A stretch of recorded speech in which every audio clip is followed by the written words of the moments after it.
Everybody, welcome to another edition of Friedman Adventures podcast.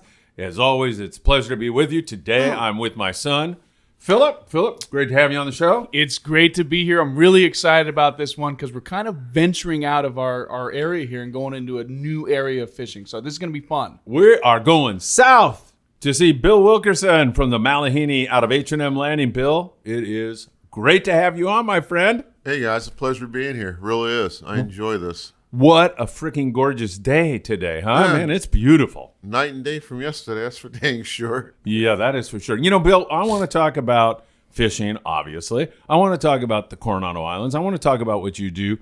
But there's a lot about you I don't know, and I think our audience might where were you born? How did you get into fishing? Some of those things. So let me start there. Where were you born?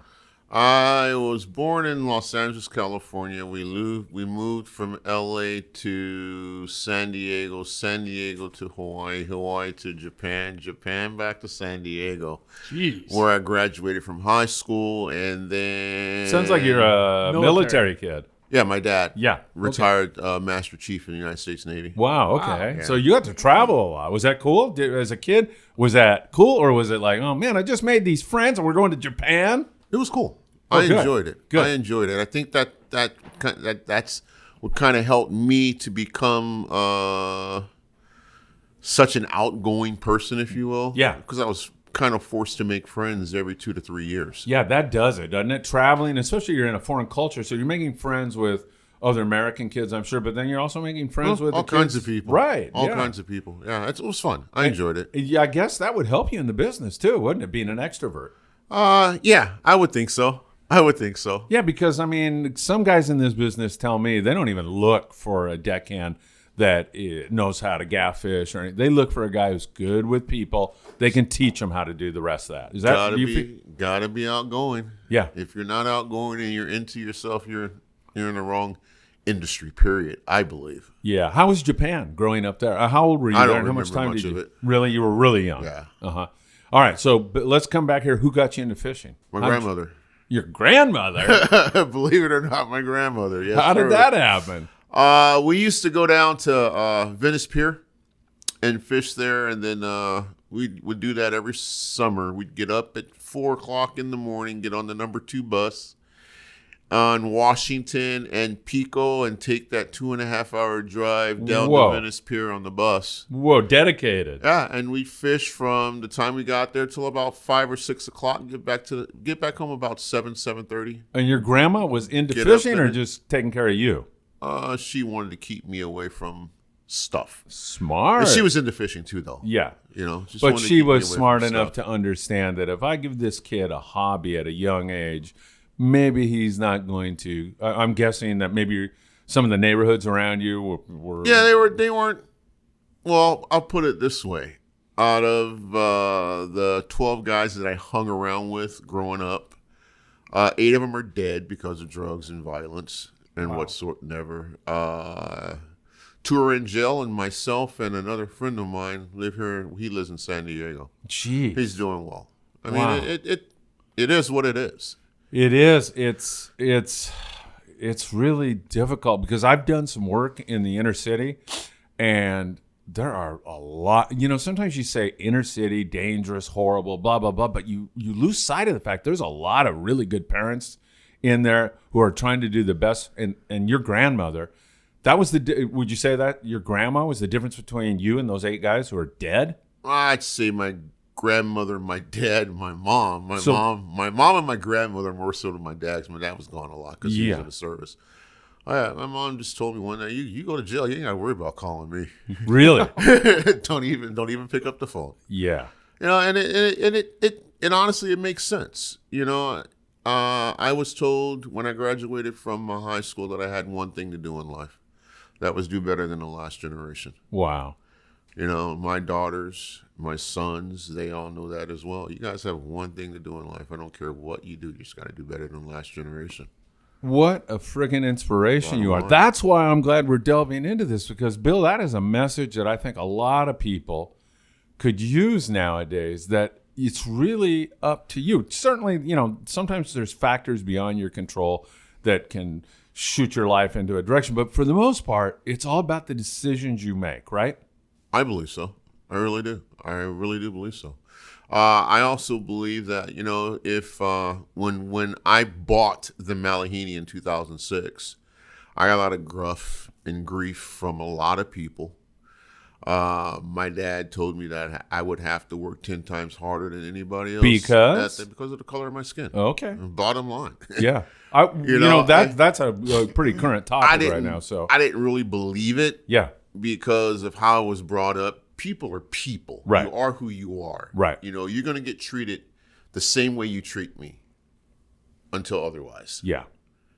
Right. I'm very down to earth. I don't stress about too much of nothing because God's got my back in anything that I do, and anything formed by him, can't nobody mess with. I don't care who you are. Yeah, I was raised the same way. I had a mother who, when I could tell you a story.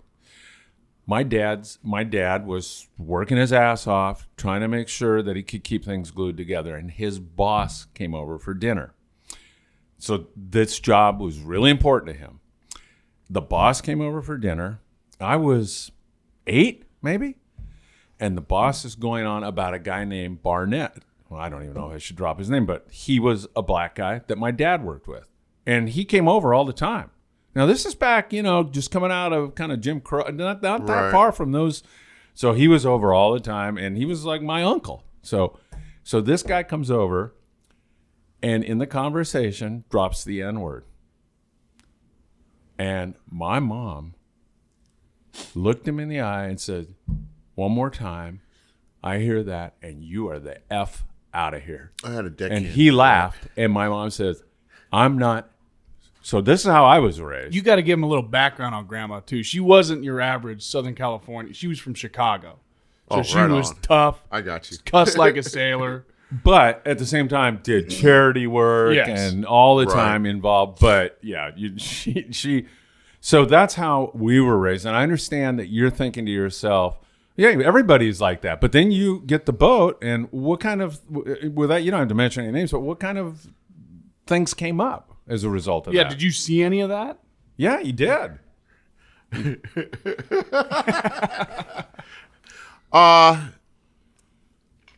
Yes and no. Subtle. Yeah. At times. I remember the first time kind of I like, came what's this down, black guy doing, running a boat? Or first time I came down, I think we had owned the boat. I had owned the boat probably a year. And we had a charter group come down, and guys get on the boat.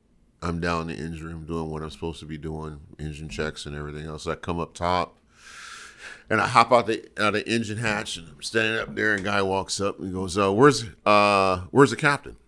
Oh, he said, "No." He said, "Is the captain here?" I'm like, "Yeah, he's here." And he goes, "Can I speak to him?" I said, "You're speaking to him," and he looked at me kind of perplexed.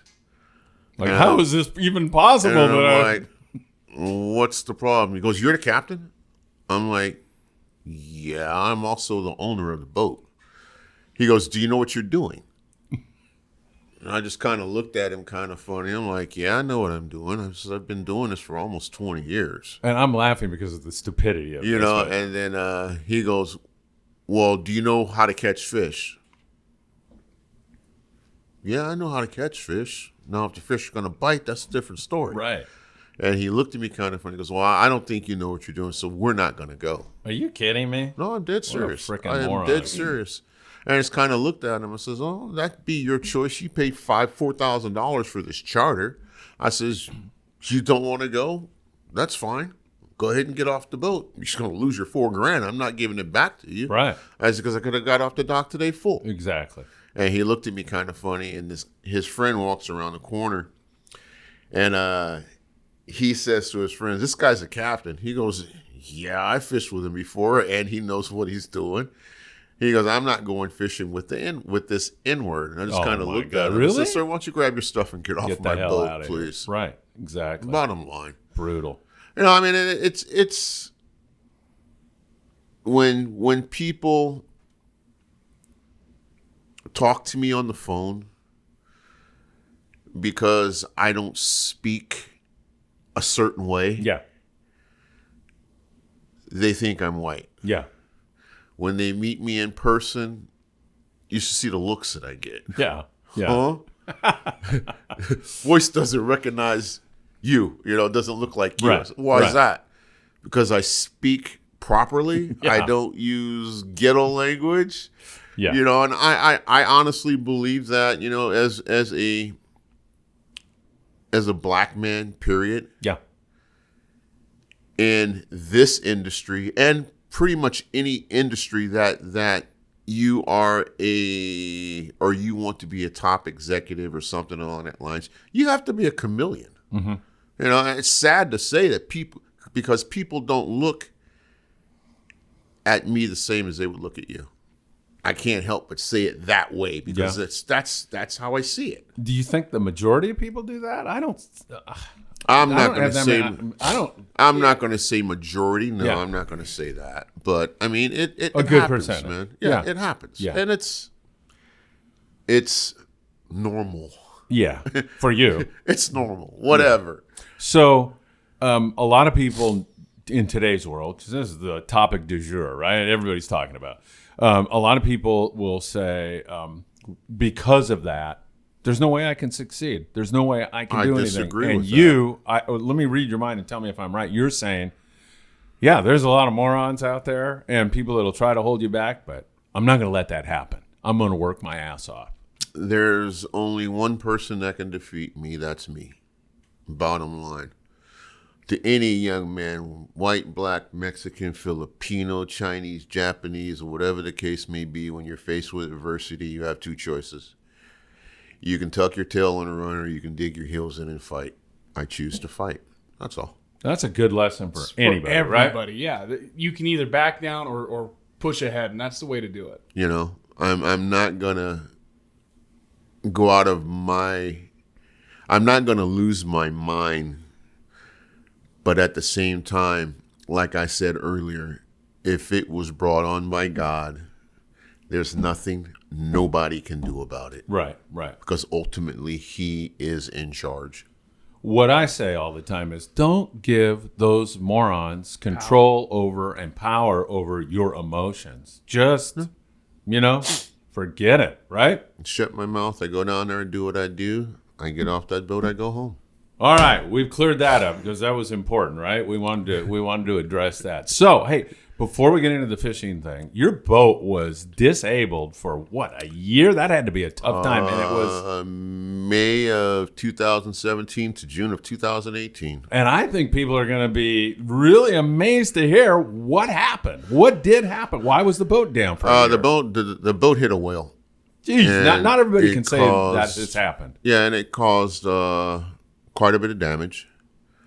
We hauled it out at a boatyard in San Diego, and something happened there, and it made it worse.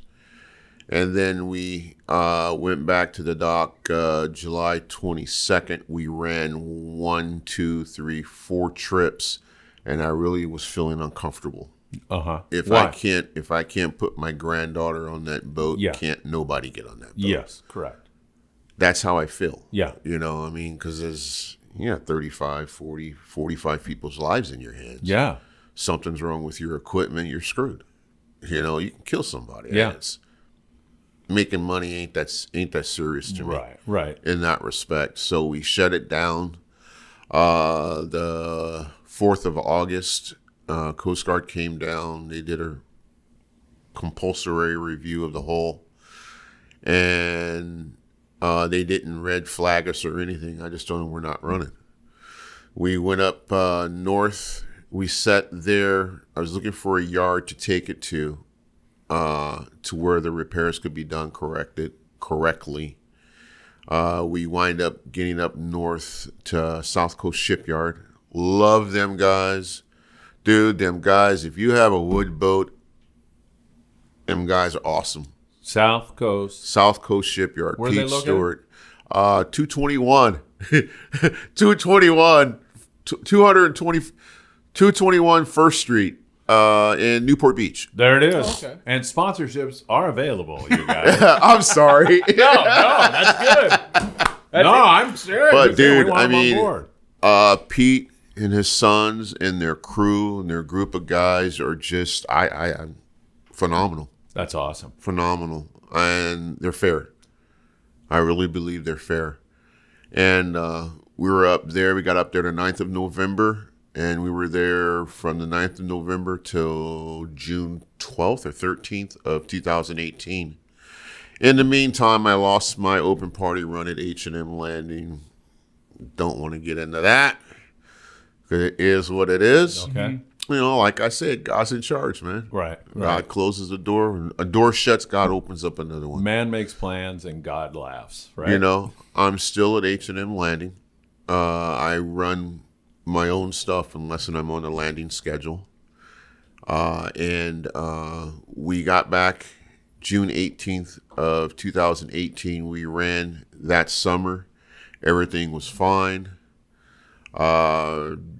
The following year, 2019, we picked up the school trips with the Ocean Odyssey. Oh, awesome. From January to May. That's great. Which was fabulous Yeah. because it meant that I didn't have to worry about trying to find something for the boat to do from January to May. Uh-huh. Because fishing starts in June, Yeah. you know? And So then, your fishing season, you're going to start in June? we're actually, no, we don't have the school trips this year. Okay. So we haul out because- year. This year we haul out on the 25th of February. We're back the 10th of March. And we have a charter the 18th. And then I'm posting a schedule here probably next week for the year. And we'll start fishing. And we can find that schedule at, www.malahinisportfishing.com. and how do you spell Malahini? Malahini. Did you come up with that name? No, that boat has been Yeah, at it's- H&M Landing for 60 years, dude. God. Who used to run that? Like Manny Silva? or Manny something? Silva Yeah, I thought owned so. it. There was a guy before him. I can't remember his name. Then Tim Green bought it. I purchased it from Tim Green when he sold the Fisherman 3 and Malahini and bought the Premier. Excellent. All right. So in March, let's get into the fishing a little bit. Let's talk fishing. What do you anticipate will be happening in March? What will you be doing? What is your philosophy about taking a group fishing? I anticipate we're going to go fishing. Okay. So is that your attitude about That's it? my attitude. Yeah. You know, we'll fish anywhere from 13 to 30 miles, depending on what we're 13 to 40 miles, depending on what we're chasing. So 13 gets you to what? Pukey Point? Get you to North Coronado? Yeah. Yeah. All right. And then 30, what, get you down to South Kelp Ridge or South Island down below there? We might be fishing the latitude. Who knows? Oh, cool. We've ran down there before. Oh, gosh. So you Pukey Point. There's got to be a story behind you it. can tell it. I've never heard of it. Really? Yeah, this is my first time. What do you think, Pukey Point? What do you when you, I'm when you thinking think Pukey Point? you What get do you around think? that, it's rougher than hell and people are throwing up. It can be. Yes, that's why they call it Pukey Point. Okay. North Coronado Exactly. Island. Okay, Yeah. cool. There's a little rolly up there once in a while, Yes, isn't it is indeed. Yes, it is indeed. But you know, I'm the type of guy. I love to fish. Just want to take people fishing. I just want to take people fishing. If you're species specific, I might not be the right boat for you. I'm gonna be straight out honest. Yeah. Because if I could not see when I was part of a code group and we would be fishing the Coronado Islands and the yellowtail weren't biting and they would get pissed off at me because I would go fish cod. I'm not going to chase nothing I'm not going to fish for something that's not biting all day long. It's ridiculous to me. I couldn't see taking 59 people out there to catch 2 yellowtail. That's stupid. I'm sorry, but that's stupid to me. We're going to go fishing. Okay, I got radios. I can hear what's going on. We know that yellowtail didn't start to bite till 2 o'clock yesterday. Let's go fish some cod. Get the cod done. People got fish in their sacks. They're happy. Okay, we're normally done fishing cod by 10 or 11 o'clock. 11 to 4. Guess what we're going to do? We're going to chase yellowtail. Huh. You catch one. Ooh, that was awesome. Yeah. But everybody's high-fiving. Yeah, They all got fish in their sack. Exactly. You know what I mean? Yeah. Sit there, you fish yellowtail hard from sun up to sundown and catch 2. You got a lot of pissed off people. How come we didn't go fish? How come we go catch something else? How come we didn't do this? How come we didn't do that? I ain't got time for the pain. Let's get people on the boat. Let's go catch some fish. There's nothing wrong with that. No, not at all. Reds, groupers, starries, whitefish, calico bass, barracudas, bonitas. You know, the fishery at the Coronado Islands, like I was telling you earlier, it's just like the fishery up at Clementi, man. I mean, you can go anywhere. You can fish the Coronado Islands proper, Pukey Point, for yellowtail, rockfish. Go 2.5, 3 miles to the northwest. Guess what? There's tuna. There's been tuna there. Let's go take a look. Oh, what do you know? We got 7. Dang it. That's amazing. You know, fish count. 150 cod, 2 yellowtail, and 7 yellowfin tuna. People asking, where'd you catch those at? 2 miles. You know, go down to South Kelp Ridge. When they push those tuna pins into there. Yeah. Oh, some of that fish gets out, I'm sure. Oh, you're catching bluefin right there at South Kelp Ridge. Friggin' amazing. Along with rockfish and cod. You know what I mean? The fishery itself is diverse. I'm sorry. Am I rambling? No, yeah, this is really good, man. Keep going. I'm loving it. Okay. Keep going. But I mean, it is what it is. I want to carry people that want to go fishing. Like I said, if you're species specific, there's other boats you can get on. Yeah. Enjoy yourself. Yeah. You know? But so, in other words, if it's a really scratchy tuna bite and it's been a week of 1, 2, 3, 6 tuna you might go fish sand bass and then go take a look at it or whatever. If you're committed to tuna fishing, you're committed to tuna fishing. You're offshore, you're offshore. So you're going to go where you have the best chance of putting fish in a person's sack. Yeah. Yeah. Well, yeah, but I mean, if we're offshore, we're fishing 50 miles. There ain't no no bottom fishing going to happen because it's too far down. Yes. And we're limited to 70 fathoms. Yeah. You know, but I mean, if we're slated to fish the Coronado Islands and it's slow there, we're going to go offshore, take a look around. It's 2 miles, 3 miles, 4 miles maybe. You know, down to the 4.25. Go down there, look around, nothing. Okay, we'll slide into the 371 high spot. No, we'll slide into the high spot of the pile. Yeah, there you go. Catch some cod. Go home. Yeah. There's yellowtail there sometimes too. Yeah, hell yeah. We had some great yellowtail fishing in past years down there. Yeah, you know, I really believe people have an idea that, you know, the conception of going out and what's the term I'm looking for? Catching fish is a guarantee. Yeah. No, it's not. No, absolutely not. Especially when I take people fishing. My job and the job of my crew is to make sure we're in the best position possible to capitalize on the opportunities given. If I could make the fish bite, my boat would be sold out 7 to 8 months in advance. Exactly. That's how I feel. Yeah. That's how I look at it. My job is to make sure that every passenger or client that gets on my boat gets off that boat having had a great experience, whether catching fish or not. Bottom line. And I believe that if I'm not saying that they don't, but if every operator had that same mindset and we stopped being a group of this is my group, this is my group, that's my group, this is my group. I can't talk to him, he can't talk to me. I can't. I know how that goes. That's ridiculous, dude. Being kicked out of that cold group, honestly, was probably the best thing that ever happened to me. Really? Yeah. Because I went back to how I was taught to fish. Uh-huh. Ray Sobiak, I spent 14 years with that man. On the producer? Oh, yes, sir. Uh-huh.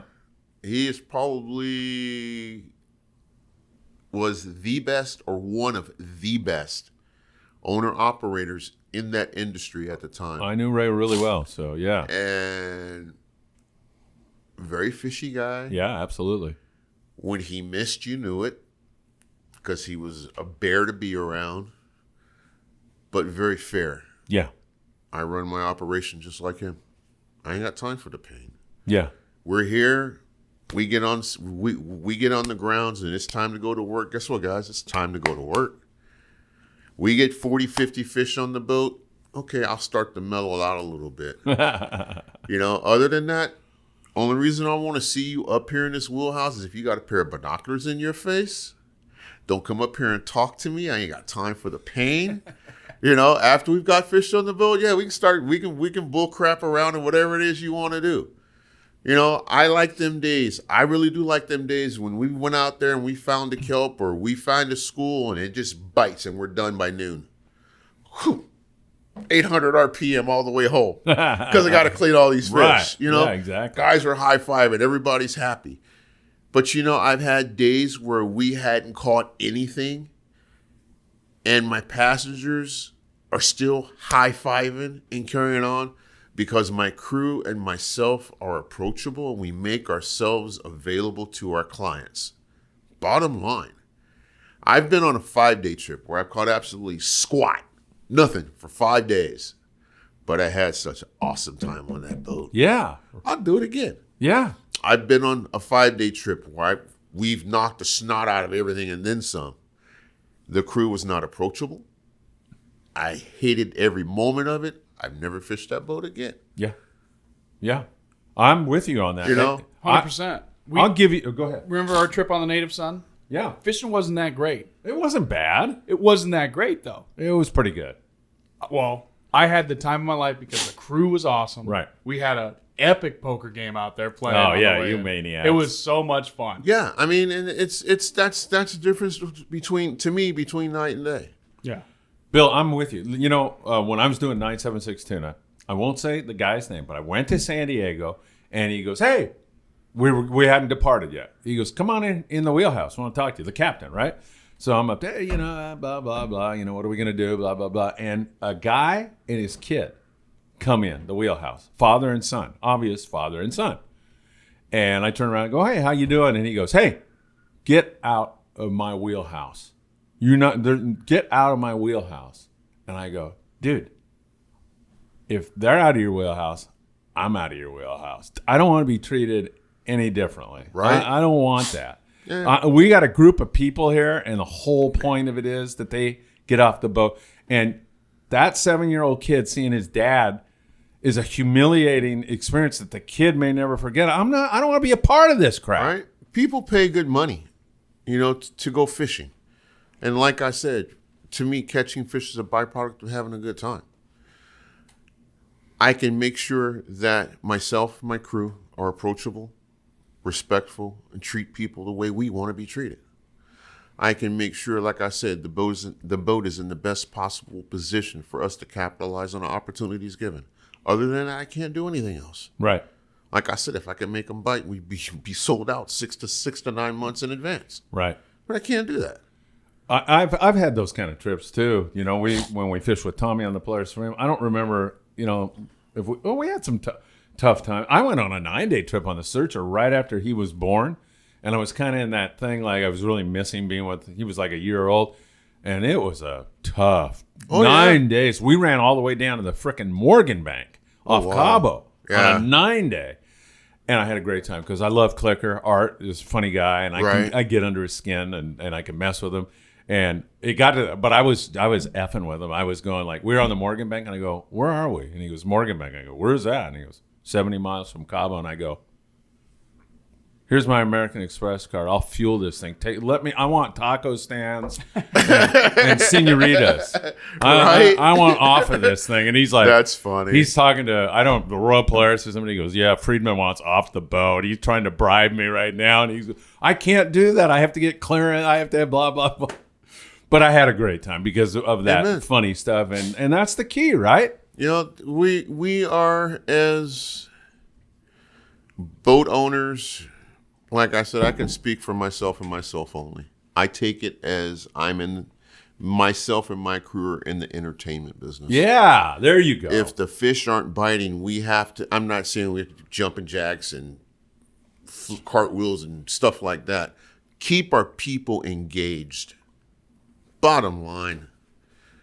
We do it like a Friedman adventure. We do charters. And we'll have to talk about that when we get on, or we can talk about it now. But we have a little meeting, the three of us, my sons and myself. And it's like, okay, we need to be on this, man. If you see somebody who doesn't know how to tie a knot, have them ask the deckhand because I don't know how either. No, I'm just kidding. But, I mean, be on it. Like you said, Right. we're in the entertainment business. We want everybody to have a good time. Oh, yeah. The fish are not biting all the time. You can't make them bite. You've already can't. said that. You're absolutely right. But you can make people feel at home, and that's what we try to do. And it's obviously what you try to do on the Malahini. I've had a regular that comes out with me, and he's fished the Grande, he's fished the Liberty, because we're not on the landing schedule. So me trying to book myself through my website is what I try to do. Yeah. And he missed 2 times in a row. Didn't catch anything. We caught some fish, but not a whole lot of anything. And I'm not sure if he just stopped fishing with me because of that or not. And I called him up the other day. I said, I haven't seen you in a while. Where you been? Oh, I've been fishing the Liberty and the Grande. Okay, cool. Been working out for you? No, not really. Why?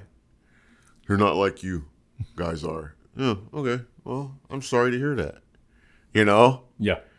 Well, I'm not going to sit here and say that. And hello, world. I hope you can hear me. I'm not going to sit here and say that we're going to catch every time we go out, because we're not. That's just the reality of life as I know it. I know we give it 155% every time we run. We give it 155% every time we run. And I can't ask any more of my guys than I am. All right. That's great, They man. treat, we used to fish with 59 people, then 51 people. Then when we lost the run, I limited the boat to 25 anglers. Wow. There's a lot of room. Then I went from 25 to 35. So now we keep it at 35 people. The boat fishes 35 people like it's, oh my gosh. I never want to fish with 51 people again. Yeah. Honestly, I never do. Am I taking a hit financially? Yeah. But I think the quality is a lot better. That's great. And people get on my boat. By the time they get off the boat, I know them all by name. My crew knows them all by name. And each trip, you'll have 4 or 5 people that stand out for whatever reason. Yeah, I know what you mean. They'll stand out. And I remember them. Oh, I haven't seen you in 2 trips. Where you been, Dave? And the look on his face like, you remember? Yeah, I remember you. He goes, wow. Oh, that's kind of cool. To make it to where our clients feel at home, Yeah, oh yeah. it's just such a good feeling, dude. Pete Hoffman was my college professor, and he was a big fishing guy. Haven't seen him for quite some time. His father was a prominent doctor in San Diego who had received all these awards and been blah, blah, blah, blah, blah. And Pete told me nothing in life made his father feel better than standing on the docks down there in San Diego and Manny Silva coming up and saying, "Hey, Doc, how are you?" Puffed him up. He felt like more than the accolades that he had achieved, more than all this stuff. It was Manny Silva, an old captain you mentioned before, who would say, "Hey, Doc, how you doing, man? I'm glad you're coming fishing with us." People love that. Amen. It's that personalized experience. And you obviously made that cut down to 25 because of COVID, right? No, we fished 30 because of COVID. Because of COVID. So you made that cut on your own down. Yeah. Shoot. So what I wanted to ask you is... That cut was made in 2018. Wow. Well, what I wanted to ask was, do you see that these limited loads are going to stick around even after COVID's gone for these boats because you're getting that personalized experience and people are willing to pay for it? Honestly, I think that people, after seeing this and going back to 60 and 70 and 50 per boat, people are going to start balking at that, dude. That's what I think, too. I think it's going to stick to these limited I loads. really do. It's not a bad thing. I love it. You guys are whining about 50 and 60. You know this, too. I decked on the Searcher. We'd had 90-something people for an albacore trip. I worked on Brutal. I worked with the Premier one trip, 90 people was like, oh, I'm going to pull my hair out here. Oh, my We'd God. put that on the spit. The spit Insane, would dude. Yeah. shoulder to shoulder on that thing Yeah. with on a yellowtail bite at Rocky Point, and it's hard. It's gnarly as You know, hell. and I think what's going to boil what that is going to boil down to is this. Ticket price online for me through my website is $225. With that includes breakfast, lunch, soda, and water. Really? wow. And Mexican permits and all that stuff, right? Yeah. Yeah. Okay, so basically, I got tired of nickel and diamond people. You know, you got ticket price is $175. Then there's $15 for your Mexican permit, which is an add-on. Then there's $45 for your Mexican visa, which is an add-on. Oh, wait a minute. You want coffee all day? That's $2 you're going to have to pay on the boat. Oh, you need a sack too? Oh, that's $2 more you're going to have to pay on the boat. Dude, get rid of it all. You pay $225, your permit, your visa, your breakfast, your lunch, your soda, your water is included. You want to drink beer, which we will sell, you got to buy that. Right. I'm not giving you beer. Sorry, ain't gonna happen. Right. Okay. People dig that. You know, our clientele has changed a lot. From what to what? How's your clientele changed? From running open party through the landing Yeah. to running open party through my website. Uh-huh. Just get a different. It's just different. Yeah. It's just different. You can't put your finger on what it is? It's just different. Different. Okay. It's just different. You got that, Steve? It's just different. You know, Steve doesn't know what the hell you're talking about either. It's Better? open party people as opposed to people who have booked through my website. They're totally Oh. two I see different what you're type saying. of You mean it's people. almost like a charter kind of feel to it? Yeah, You're Like- getting exactly. your people, the people that go to you Exactly. religiously. yeah. Okay. And dude, I mean, it's like, wow. The same thing on our when we do Give me Friedman this every Adventures. day, please. Yeah. You know, I run through the landing. I dig it.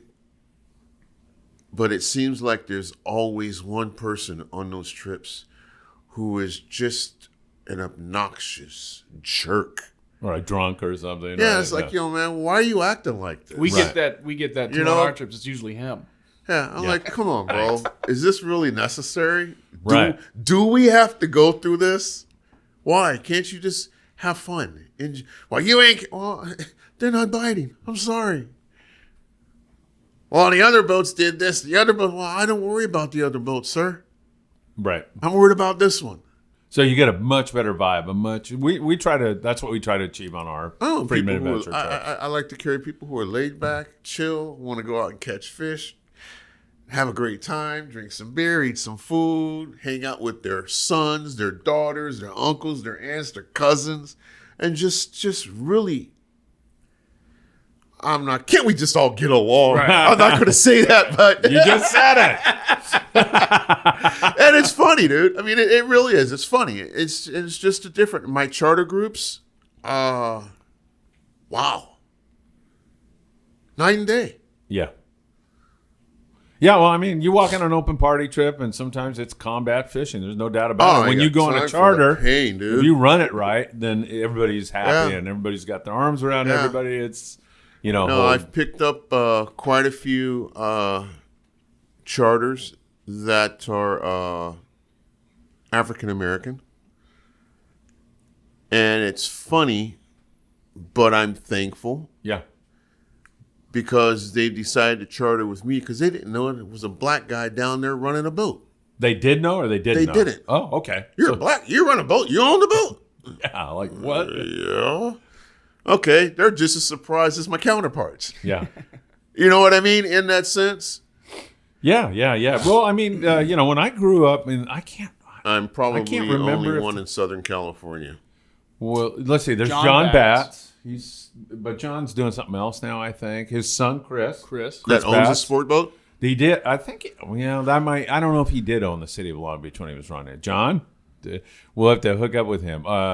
Yeah, then there's a couple guys that are deckhands down here, great guys. Brian Burrell on the Monte Carlo, and then Charles Brown.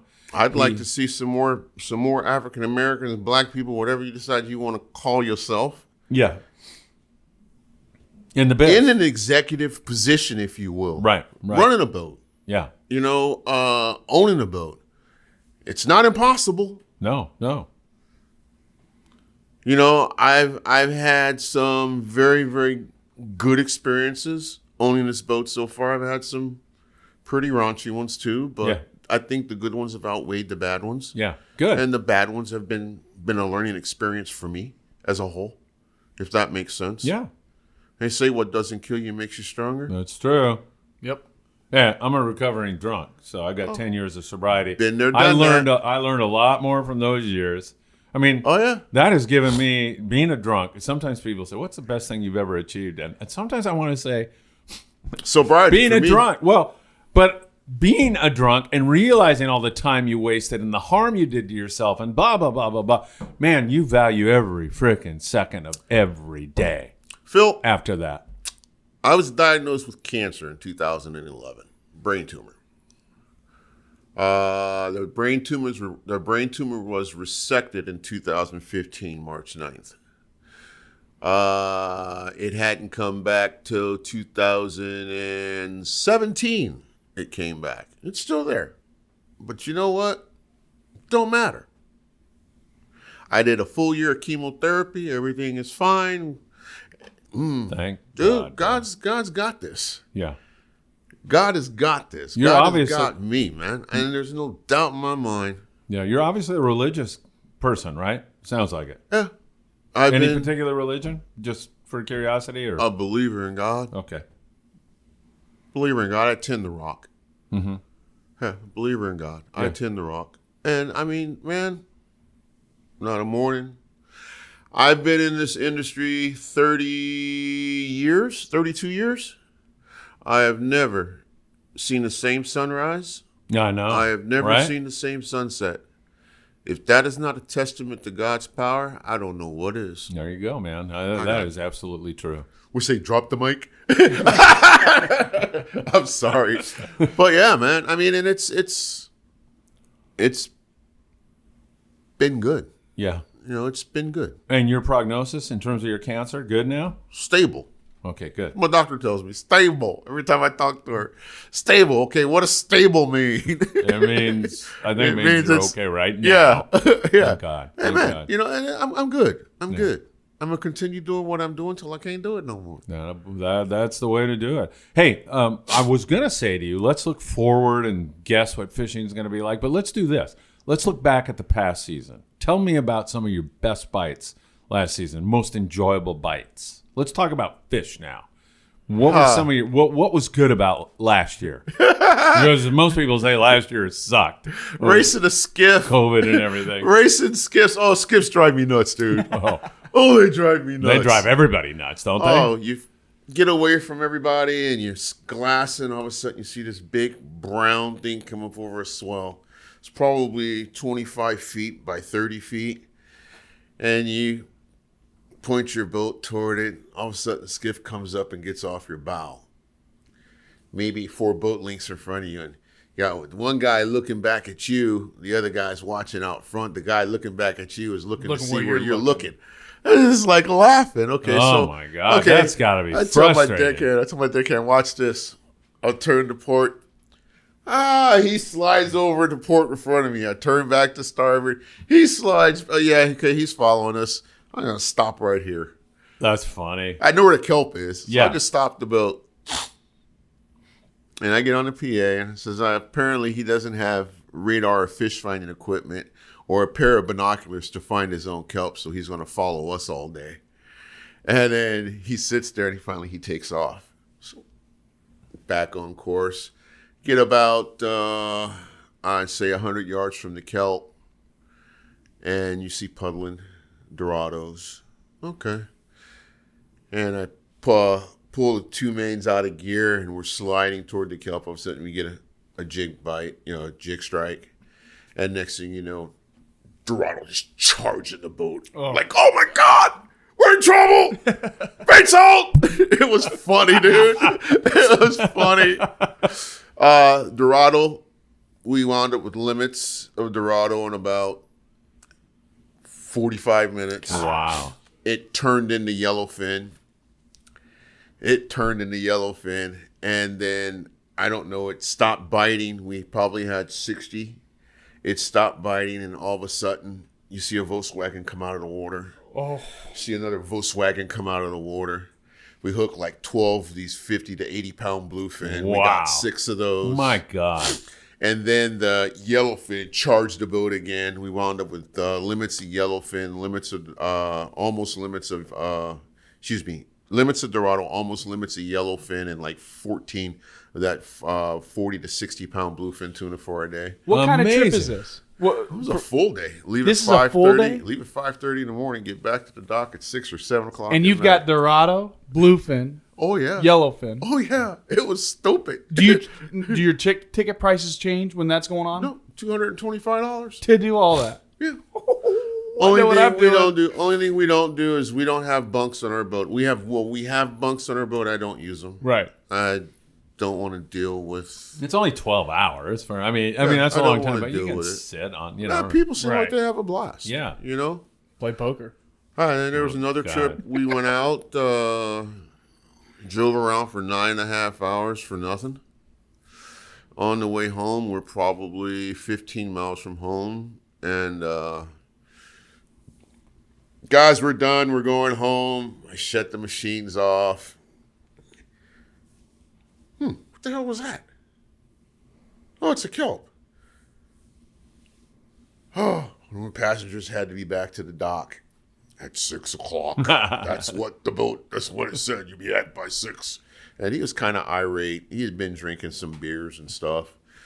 And my dad says, Bill, there's a kelp over there. I said, screw the kelp. We're going home. Guys got to be back by 6. Screw this guy. I turned the boat. Guess what? Oh, limits yellowfin tuna. Wow. Yeah, it was funny. There's nothing like a bottom of the ninth. The tip, guy right? did not complain. He didn't. We got back to the dock at 7:30. Well, who the hell would complain? Oh, so you were all bummed out and butthurt because we hadn't caught any fish all day, so you wanted to be a jerk and tell me you had to be back to the dock by 6 because your wife was worried about your children. There were 2 boys was on the boat with him. Oh, yeah. And those kids probably ended up having the time of their The life. 2 boys caught 5 fish Yeah. apiece. Oh, God. The dad caught 1 fish. I was like, come on, dude. But yeah. Those are some. Yeah, go ahead. That's just this business. You're going to get that guy every now and then. Oh yeah, Yeah. most definitely, Yeah. most definitely. But I mean, it's fun. But I bet you he goes back out with you after that bite. I think so. And it's not. Those are the people that I want because they know. Mm-hmm. The people that I want to carry, honestly, are the people who have had those bad days. Right. If I can say it this way, if you go out with the expectation of catching fish, 9 times out of 10 you're going to be disappointed. If you go out with the expectation of having a good time, 9 times out of 10 you're going to catch something. Does that make sense? Yeah. Yeah, definitely. And that's, You're definitely gonna have a good time. that's how I with feel. that attitude. That's how I feel.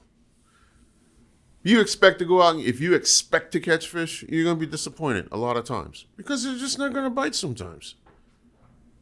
Absolutely, I know what you're talking about. I think we had 4 trips this year where we didn't catch anything. And those are the hardest talks to have once you get back to the dock and get ready to dock. Yeah, of course. What can I say? Yeah. Oh, the captain sucked today. Well, no, we saw lots of fish. They just didn't want to bite for us. Right. Sometimes they've got lots. I honestly have no control over that. I hope and sincerely hope you felt we did our best to put you in the positions to where we could capitalize on the things that were given to us. In any event, I hope and pray you guys had a good time. I mean, it was a pleasure fishing with you. Those have got to be the hardest talks Yeah, of course. to give. Yeah. Oh, coming back when you got tons of, yeah, we knocked the socks off these suckers today. You know what I'm saying? Those are easy. And it puts things in perspective for me as a boat owner to have those days where it's like, oh gosh, that's 12 hours of my life I'm never going to get back. I know. You know what I mean? Yeah, definitely. And for your listeners that don't really understand that, it's horrible, bro. Yeah. For us to go out there and not catch nothing, I feel bad because my expectation every time I leave that dock is to go catch fish. Right. That's why I say what I say. If you go out there with the expectation to catch fish as a passenger, you're going to be disappointed and it's going to bum you out. Trust me. There's something I know about firsthand. Even if the fish are biting. Like if I go this whole last year, I went out there dedicated to catching a bluefin over 100 pounds. Did not happen. And I think it's because I psyched myself out. I was around them, didn't get the bite. I think I need to go approach this big bluefin as more of a fun thing. And if it happens, it happens. We went November 7th. Not the Malahini, but Ray Hollywood Summers, who owns the Vendetta and the Voodoo. Yeah. He and I and Shane and two other people, we took a 2-day trip out to Kamani to catch bluefin tuna. We had 17. 9 of those were over 150. Ooh. 2 were over 200. Nice. Huh, that was fun. That was fun. No kidding, man. Dude, kite and balloon. Yeah, it's amazing fishing. I was like, oh my gosh, look at this. Watch the balloon hit the water, go up. Oh my God. Dude. I've never done it. Oh, you I have want to no do idea. that so bad. It is so much fun. If the state was going to shut us down again, we were thinking about doing that commercially for a trip, but I don't think it's going to happen. It fishes like 250 miles from what I hear. Yeah. It's moving south, right? Yeah. Like, there's no more Mexican seiner pressure, though. They've reached their quota. They're done. Yeah, so that's what I nice. heard. Yeah. That's what I heard. That's really good. Okay, well, that's good. Yeah. That's water's 58 degrees. Come on. Push the water back to the north there. Yeah, that warmer exactly. water, come on up from the south, It's cooling down because the albacore are coming in this year, by the way. I made this prediction. So remember, we have a fisheries expert, Bob Osborne. If the albacore show up this year, I predicted it. If they don't show up this year, Bob Osborne predicted it. Don't forget that. Deal. Who knows if they're going to show up or not, but yeah. No, hopefully. And I mean, who cares? Fishing's been so great. Fishing, yeah. Look back at another bite. You told us about that bite on that kelp that was awesome. Can you think of another day that was spectacular or something that stands out in your mind? Maybe some interaction with a particular passenger, anything? Kawhi Leonard was on my boat. Yeah? Oh, no way. The claw. Yeah, he was on my boat. That was kind of cool in interaction. So Yeah, I hard will time. demonstrate my lack of knowledge with pop culture right now. Who the hell is the Claw? The claw, man. He plays for the Clippers, right? Power forward for Dude, the Los Angeles I was in Clippers. China for 3 years, so I missed that for a Yeah. while. Sorry. Hell of a ball player, man. Okay. Hell of Had a a ball. hard time grabbing bait, though. It was kind of funny. The claw couldn't grab bait. Yeah. It's got, Yeah. they call him the claw, they call him the claw. Exactly. Hands are like that long, dude. Connie Hawkins' hands, huh? Oh, yeah. You remember Connie Hawkins? Yes, Nobody I do. out there is going to remember. Nice guy. Yeah. Very nice guy. Was though. he? Very nice Did guy. he catch fish? Yes. Was he? And he was a down-to-earth, cool guy. Down-to-earth cool guy. Good. Down-to-earth cool guy. We had the Texas Rangers pitching staff and pitchers on a charter. That was kind of cool. Damn, We're that out was cool. chasing tuna and bluefin and yellowfin.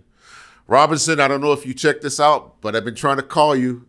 Yeah, he'll come. Robinson believe me. Chirinos. What's up, buddy? He'll hear it because we'll tell you a story in a second about somebody who heard something. You got to get, behind you is a Notre Dame flag. A guy named Aaron Taylor played for Notre Dame, and he was an All-American there. He played for Lou Holtz. He went to Green Bay, won a Super Bowl with Brett Favre. Then he played in San Diego, and he loves to fish. And I have not talked to Aaron for a while. He's a dear friend, a great guy, and I hope he hears this, gets in contact with me, and I'll send him out with you. Does he someday. live He's a here? Great guy. Lives in San Diego, yeah. Really? Yeah, he's a great guy. 2 kids, wife. They love to fish. he achieved so much in his life, and he's financially, but when he goes to Baja, he friggin' drives and eats in the taco stands and wants That's to be what's up. part of the culture and Down the to whole earth thing. guy. That's what's up. That's the kind of people I want to associate with. Me too. Well, and it doesn't matter if they're. I mean, we for many years dealt with the Lakers, Los Angeles Lakers, all the time. Right. Took Kobe fishing and a bunch of guys. Man, yeah, the guys that were down to earth. Brian Shaw, B. Shaw, just right. Yeah, Can't 100%. find Brian a Grant. better guy. Brian Grant was another guy played for the Lakers. Just. I mean, but I remember we went to Brian Grant's house to go fishing one day, and we went to his house, and it's 5 a.m. We're like, Because he wasn't answering his phone. yeah, We he didn't. were supposed to go catfishing at Santa Ana River Lakes. And this giant of a guy opens the door, and these two guys are like, "Oh my god!" And he's, "Hey, come in, let's blah blah." Hey, and we had a man. great day, right? Yeah, he lives in Amen. Florida now, right? I believe so. Yeah. Hey, But man. those are the guys, down to earth guys, that are the best. Like Keith Erickson played for the Lakers long ago. Super great guy. I got to know him really well, and I mean, I could go on and on and on. But those guys that, like, you meet somebody who's famous and they're, snobby or I don't want to be around that. Ain't right? got time for the pain. Yeah, exactly. I treat you the way you treat me. That's exactly. Bottom line. Yeah, exactly You know? right. So looking ahead now, we're looking ahead. When are you going to start? When does the boat start? March? Yeah, we'll probably start fishing the first week of April. Okay. Is And what I'm guessing. if it's a year like last year, what do you anticipate happening in April? What are the possibilities? Let's talk that way. What are the possibilities? I'm guessing we'll come back, start fishing in April. We'll probably start doing half days. Fishing the kelp beds and rockfish. And May, June, start paying attention to what's going on. Are you fishing calico bass when you're fishing yeah. kelp beds? Yeah. Oh, it's so much fun. So you bait fish calico bass for the most part, or do you ever fish? I bait fish. I use Colt snipers, the floaty ones, stick ones. Yeah. And you'll cast out along the edge of the kelp, jack a jerk bait back toward you. Big old monster come out the water and crash on that thing. Oh, that's fun, dude. How is the bass fishing locally in San Diego? Oh, good. Still good, huh? Yeah, not now. It's water's cold. No, but I mean, yeah, just when- I think it's good. Yeah? You catch more shorts than you do legal still, but it's not uncommon. Last year when we were half day fishing, to go out there and catch 150 calico bass Oh wow. in a one morning or afternoon. Wow. And out of that 150, you probably have 60 legals.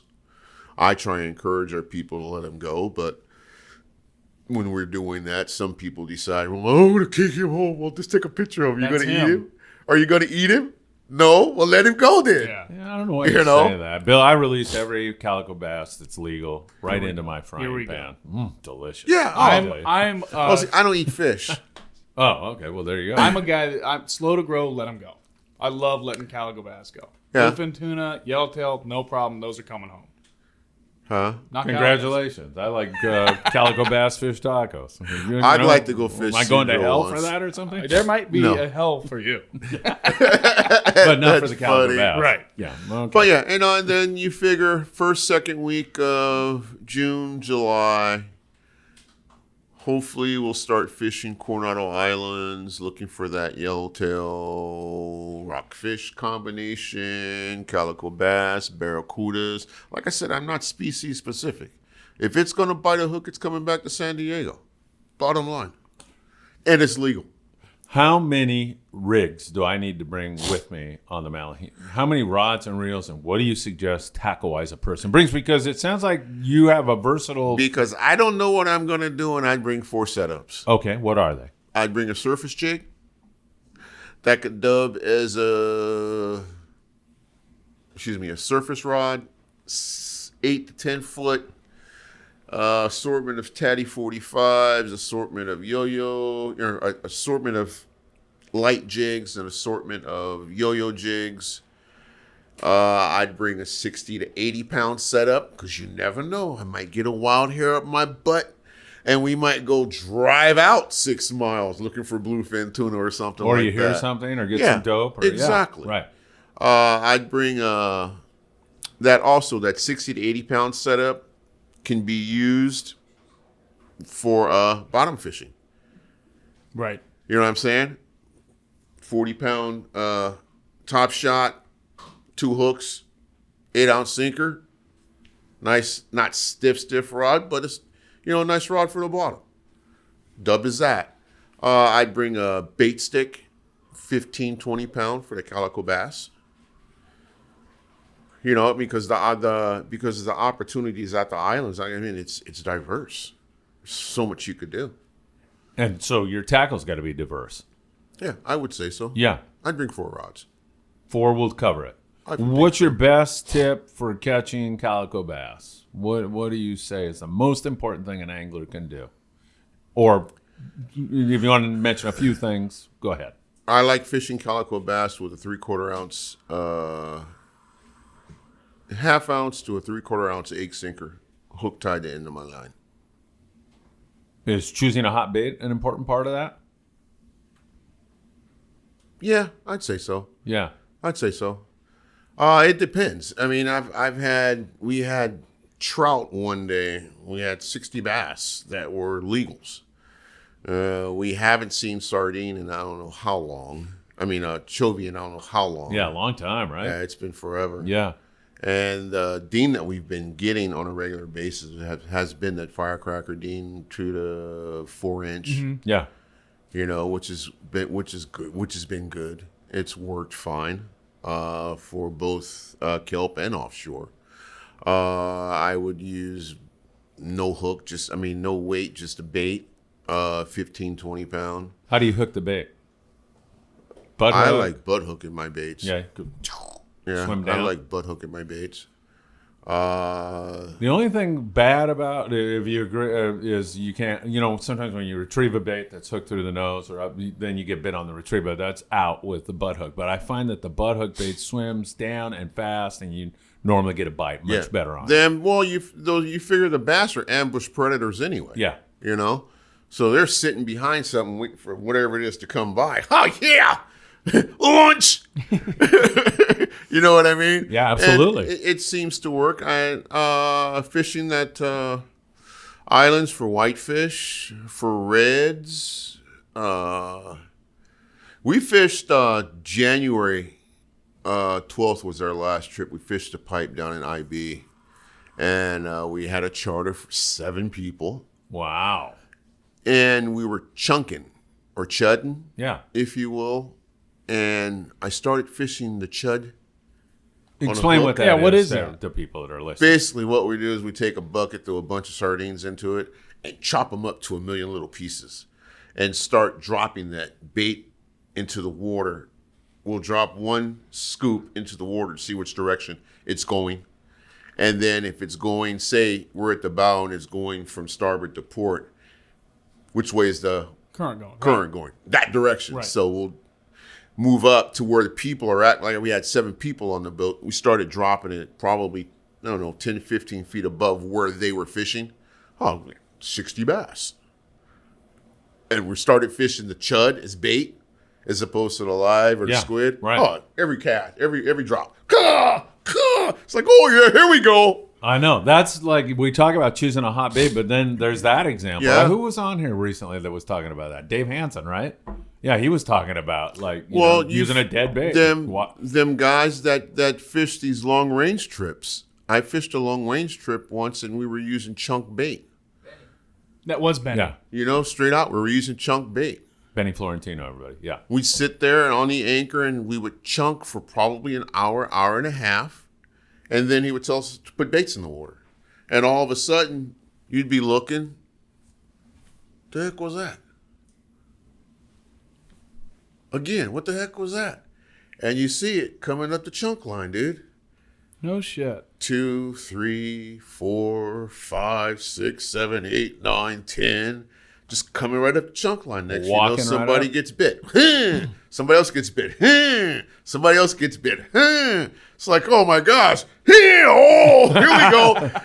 It's kind of fun when it happens like that too. Yeah. It's cool, man. Very, very cool. Yeah, you gotta love that. It's every day is different on the water, and different things work, right? You know, don't be afraid to try different stuff. Me as a captain, I don't. If it's okay, we're throwing bait and it's not working. Get on the bait tank, poke an eyeball out, throw it. That bait's going to swim around in a circle. Oh, looky there! It's in the corner now. Right. Keep it there. Right. How do I do that? Pop an eyeball, throw the bait. Right. You know, and it's kind of wild. It works though. Hey, do you guys ever go down and fish off the bull ring anymore? Is there any sand bass, halibut, any decent fishing down that way? Some yellows in the old days, but Nobody's been down there since we started fishing offshore. Oh, really? And honestly, we fished the pipe is north of the bull ring. yeah, Obviously, bull ring's in Mexico, the pipe's in the U.S. yeah. And we've caught in bass there. I find it hard to believe that there would not be bass down there along that flat area in You the would flats think, there. right? I would. Nobody's been down there and looked. That frickin' place. used Nobody's to be- looked. You remember, Oh, right? dude, It we was go down there and insane. catch 350 sand bass in an hour and 45 minutes. Yeah. You know, then leave there at 11 or 12 o'clock, go over to the Coronado Islands, catch our 10 or 11 yellowtail and 50 barracuda and come home. Yeah, Boat it would be was- sold out 3 weeks in advance, dude. Yeah. You Just could catch a sand bass. see, like, you look off the stern in those days and you'd Oh, see, right? Hundreds of frickin' sand bass. Sitting on the anchor one day, and it was an open water school, probably 17 fathoms of water. Threw a chum line, dropped the pick, slid back on the anchor, came tight, and come down and walk up to the bow to adjust the anchor, and I look in the water. It's an aquarium. Sand bass and barracuda just sitting there. Yeah. My turn. Come on. Where's my food, dummy? It was hilarious. We don't dude. care if there's a hook in it. Just put it here. Oh, way cool. You sit there. I was fishing with these things called sluggos. They're long plastics. Almost like a tube bait. Yeah, like a tube Yeah, bait. yeah. Pitch it out. Wind it. Pitch it out. Don't even wind, get bit. Pitch it out. I had like 7 or 8 rent rods fishing them. You know, I got like 1,000 of them for like, I don't know, $60 or something like that from a friend of mine who makes them. Wow. And you're just pitching them out. People just getting bit left and right. If you lose it, it costs you $6. Wow. If you lose it, it costs you $6. I didn't really care anymore. Yeah, but you're done sand bass fishing, dude. Hour and 45 minutes. 59 people. 350 sand bass. God, that sounds like fun. Oh, my God. It's so What are we good. going to do now? I know, Let's right? go over to the islands, look around. Maybe we'll catch a yellowtail. It wasn't that big of a deal. You know, to me, maybe we'll catch a yellowtail. Yeah, you already got your fish. You've already had an epic bite. Yeah, slide over to the islands. On the way over, get a sonar mark, get 2 sweeps on it, turn the boat, throw some bait, slide, drop the pick. See a boil. All of a sudden, it just blows up around the boat. Yellowtail and barracudas. Guys with the jigs are catching the yellowtail. Guys with fishing the bait are catching the barracudas. Okay, we got 25 yellowtail and 50 barracuda out of this. Okay, here come the sea lions. Oh, gosh. This is not good. We're out of here. Go home. You know what I mean? It's dude, it's just... I miss those days, honestly. Yeah, me too. I really do. Yeah, they were incredible, weren't they? Just fun Yeah. fishing. And, you know, we got into this... and we have nobody to blame but ourselves. Okay. What? You got into a mode of... Do or die surface fish. That's what it's got to be. Surface fish. Yeah. Yellowtail, bluefin, yellowfin. Yeah. You know, and we have our clientele trained that there's nothing else to catch except for that. You know what I mean? Yeah, I do. Well, guys, I got news for you. There is. There's a lot to catch. There is a lot to catch. It's such a weird thing. I don't know. You probably agree with me on this. What's that? We'll be on a bluefin tuna trip, and the bluefin fishing's good. But if we can convince the captain to make a couple rockfish drops, we're in. It's just there's something about rock fishing that I love. Dude, Oh, I'm with you on that. I love Dude. that. And it's, it all comes You back ain't to lying. just fun fish. We're having fun fishing. You That's ain't what it's lying. about. You ain't lying. That's to me. That's what it's about. Being out there on the water with my granddaughter, for instance, on our 2-day trips. She's been on the Malahini ever since she was 2 years old, able to walk. Granted, she didn't really get serious about fishing until probably 45 years ago. Was the first 2-day trip we did. She caught a yellowtail. She caught a bunch of rockfish, and she did it all by herself. Papa didn't help her. You know what I mean? Great. She did it all by Felt herself. that sense of accomplishment by herself. Our trip a year and a half ago, 2 years ago. Same thing, 2-day. We're sitting there. She had, I think, 3 yellowtail combined, about 70 pounds. Wow. How old is she? She was 10. Wow. She's 12 now. Maybe she I can had- give him some lessons. I had 5 yellowtail combined about 25 pounds. She smoked you.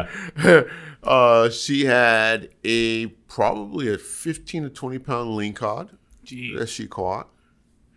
And we're in a yellowtail bite, and she walks over, and I'm standing next to her at the bait tank, and I'm looking at her. She's looking around, and she's looking around, and she's looking around. And she takes her hand, she goes and grabs her bait. She walks over to her pole, pins it on, drops it in the water. She turns around, she looks at me. She goes, "How many fish you got?" I said, "Why?" She goes, "I've got 2 so far." "How many you got?" I said, "I think I have 3 or 4. She goes, "I bet you they don't weigh as much as my 2 do." And I just looked at her kind of funny. Competitive. I like I'm it. like, whatever. And She turns back around. Her reel starts screaming.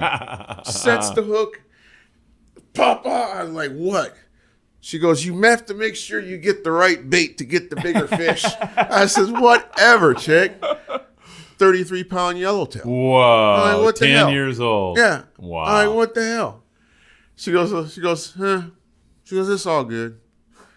I said, "Yeah, who taught you how to do that?" She goes, "You." I said, "I'm straight." I'm straight. And so history repeats itself. That 2.5 hour ride with your grandma to go to the Venice Oh, yeah. Pier. And when I asked you who got you fishing, you said, "My grandma." Someday Yep. somebody's going to ask her who got you fishing, and she's going to say, "My grandpa." Right. And that's a beautiful thing. And dude, I mean, it's a beautiful thing. It's awesome, man.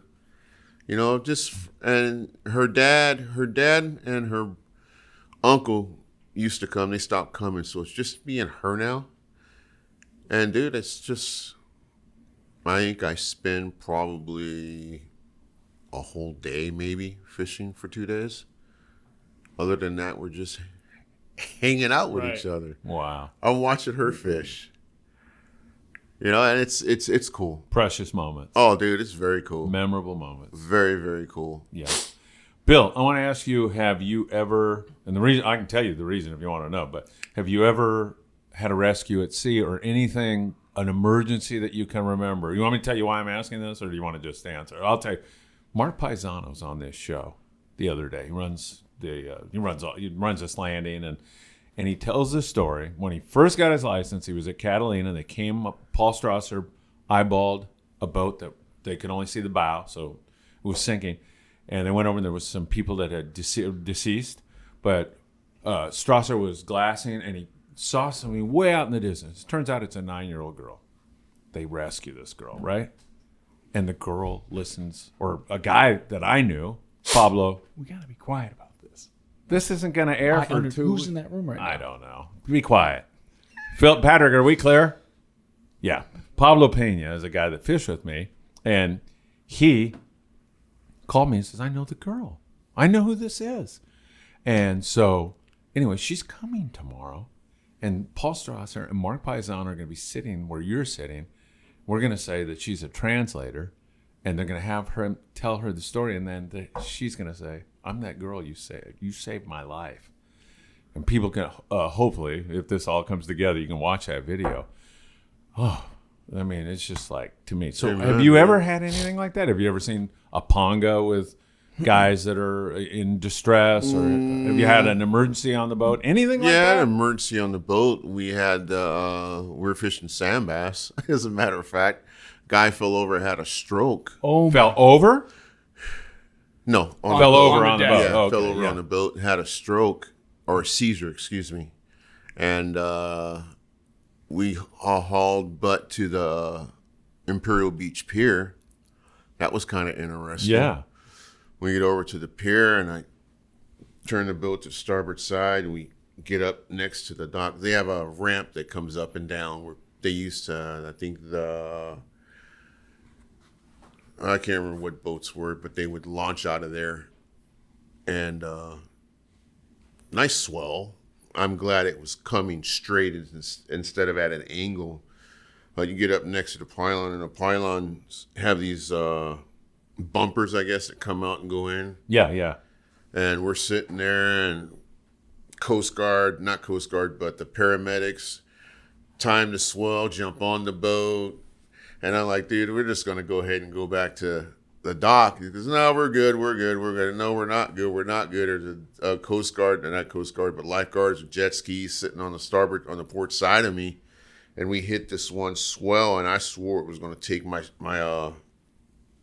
starboard rail off. Oh, my God. And I switched it into, I crossed them up to kick my stern away from the pier. And the swell just pushed me out. I thought it was going to push me in. And when it pushed me out, I took them out of gear, and it swung me back in and just barely tapped the pylon. If I had stayed where I was, I'd have probably took that rail off. Oh, God. And they finally got the guy off the boat, and we went back to fishing. Why not? What are you going to do? That was pretty cool. Yeah. That was pretty cool. Wow, that's amazing stuff. So, you know what? The thing that comes through to me, and Philip, I see if you agree, your enthusiasm when you start talking about a bite, when you start talking about fish, is there anything else you'd rather be doing? Do you really love this business as much as it seems that you do to me? I left a job in 2018 where I was making almost $140,000 a year to run my business where I'm making almost 40. I wouldn't have changed anything. You took $100,000 pay cut and you're happy. My wife told me I'm going to divorce that you. she Right? was That's probably what you down with whatever I chose to do. You got a great wife there. Hang on to her. She told me that I look and feel and act like I'm 20 times younger than I am. Not that I'm all that in a bag of chips. I'm not. But I am very, very happy with what I'm doing and how I'm going about making a living for ourselves, for us. You listening to this? I know you are. Clicking in my head. If you're not happy doing what you're doing, get out of it. Because I mean, it's okay. Let me back this up. 2015, when they resected this tumor, I stopped chasing money and started chasing God. Bottom line. I'll leave it at that. And you started doing what made you happy. Yeah. Well, that's a pretty important lesson for everybody out there listening, isn't it? God's good, man. I hate to say that. God's good. No, I don't hate to say that. I scream it from the tops of the mountains if they let me. You know, you never really know the true meaning of being blessed. I don't care who you are, until you're going through something and you know you can't carry that cross. And then something comes along, picks you up and that cross and carries you and carries you and carries you and carries you until you're able to stand up on that rock again. That's God, man. Mm-hmm. I don't care who you are. That's God. I'm sorry. I know you're tearing up, man. The stuff that I've been through since 2011 to today, the tumor, the boat accident, COVID-19, and for me to still be standing here as an owner-operator of the Malahini, that's God, man. I'm sorry. No, you're good. Hey, Bill, that is remarkable, and yeah, I mean, Woo! I'm with you on that, man. I'm with you on that. I do what I do because I love doing it. No other reason. The minute I stop loving it, I'm going to stop doing it. Period. To see that mom and that dad or that father and that daughter or that father, that son come out there and get on the boat and he catches a rockfish that big and he's excited and blowing up. Oh, take a picture of it. I'll take a picture of it. That's why I do what I do. Is there a lot of money to be made in this industry? No, I don't think so. I think those days are long gone, bro. If you don't do this because it's something you love to do, get out. Get out. That is something you hear from a lot of people in this industry, though. Quite a few, at least. You just hear that you gotta love this business. You gotta love it. And no regrets. Like, I'm happy I'm doing what I'm doing. I think Mark Paisano made that point. He says, you're never going to get rich. But, man, I've seen freaking whales breach, and I've seen this and that, and right? Oh, yeah, dude. Go to my Facebook page. Check out some of the videos that I post. Is that your personal page or Malahini? Malahinifacebook.com. Okay. Yeah. Check out some of the videos that I post. Well, what will we say? What kinds of things? Spectacles of nature? Tuna bites. Porpoise surfing in the wake of the boat, sunsets, sunrises, pictures of fish that were caught on trips, all the above. It's just a big hodgepodge of what the Malahini's done the past since 2008. That's how long we've had the Facebook page. We have 5,000 somewhat followers right now, and it's. Like I said, man, it's a labor of love, bro. Love you. Anything else that you can think of? You want to ask Bill anything? Nothing I can ask, but I came into Shall I cut him off right now? Yeah, Jesus. I don't have a question. And then he gets mad when I cut him off. No, but I have really a statement. Nothing. I don't have a question. Make your I have a statement. Yes. Came into this podcast not knowing very, very little about Bill. I'm leaving this podcast with a newfound respect for you, Bill. I love every characteristic about you, and dude, amen. You're someone to look up to in this industry because of you bleed. All you bleed is sport fishing, man, and it's coming through everything you're saying today. So you're really someone to look up to. Amen. Thank you. Thank you. Right? Like I said, if it's not fun, guys, shouldn't be doing it. Yeah, that's a lesson to you kids out there too. Because seriously, if you find something you really enjoy, you'll do it 100%. You'll enjoy it. Yeah. And and it keeps you young. Oh, right? Yeah, most definitely. Yeah. How old are you? I'm 57. Jeez, I got you beat, man, by 6 years. That's all right. Yeah, but I get you beat too because I act like a 12, 13? Yes. About that age. I'd be remiss, by the way, if I didn't tell you that when Scott Buchert, so many people out there know Scott actually. Scotty's my boy. He heard you were. He almost got. He was going to take an Uber from San Diego to be here to see you, but he asked me to give you his best, and he loves working with you. Amen. I love working with Scotty too. Scotty's a good guy. He's a great kid. Yeah, we love him very, very much. All right. Anything else? Is that it? All right, Bill. You are a remarkable human being. You opened your heart up on our podcast. We appreciate that. If people want to go fishing with the one, the only Bill Wilkerson, they go to your website. Am I right? You can look us up one of two ways. You can check the landing website at hmlanding.com. If we're not on their website, then you can go to our website, which is malahinisportfishing.com. You can book through our Facebook page. It's Malahini or facebook.com/Malahini Sport Fishing. Yeah. Or you could give us a call at area code 844-619-FISH. 844-619-3474.